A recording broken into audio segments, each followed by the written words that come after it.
gracious, most merciful. Rahim என்றாலும் அதே அர்த்தம் தான். ஆனா ரஹ்மான் என்றா என்ன தெரியுமா? உலகத்துல நீங்க தொழாம இருந்தாலும் உங்களுக்கு சாப்பாடு தருவான் அவன்.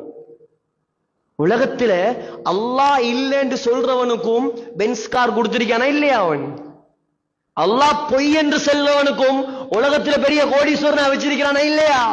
உலகத்துல நீங்க என்ன பாவம் செஞ்சாலும் அவன் உங்களோட இரக்கம் காட்டுவான். ஆனா ரஹீம் என்றா என்ன தெரியுமா?